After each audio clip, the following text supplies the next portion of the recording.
Where are you sitting right now? So I'm sitting in front of one of our robotic loading machines. It's in the centre of our centre of excellence here in Kennard, New South Wales.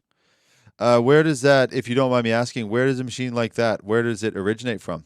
So the actual CNC machine comes from Japan, and then the robot is actually built in Australia, and Mm. parts come from various countries. Right.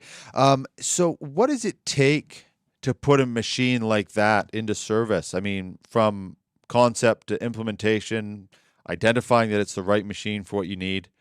Yeah, so a lot of work goes on in the background, determining whether, what parts we need to machine, what machine is best suited for those parts, and then also looking forward to see what else can we do on that machine, going forward.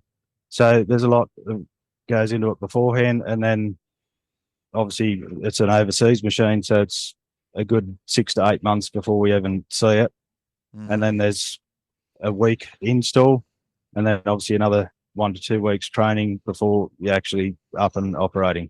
When you get a machine like that, is it, you identify the capabilities that you need it to do and then you go to market, or what's even the process of identifying that that's the right one for you?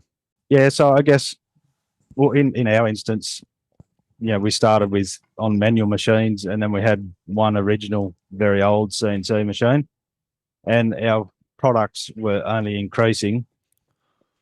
So obviously, it's about looking at what our product range is, and then also, like I said, looking ahead, what is our product range going to be in a couple of years' time, and is this machine capable of? In this case, it was probably lasting us maybe 3 to 5 years, but we've still got our first machine that we bought, and it's been here for, I think it's almost 12 years, and still producing those quality parts that the newest machines do. So I guess you'd say in that sense it was a right choice. Yeah, no kidding.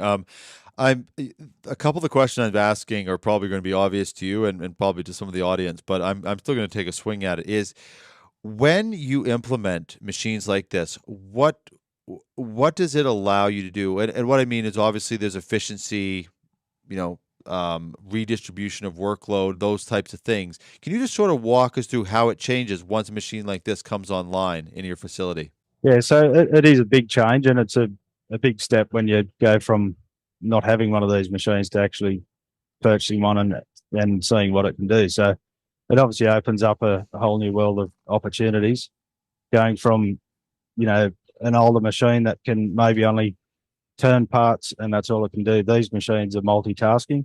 So well, they call it turn mill machine. So they can do turning, they can do milling, drilling, tapping. So really, you might buy a machine focused on a certain part, but then it opens up that whole opportunity to further part. Yeah, if customers have further parts that they need made, that opens up that whole opportunity.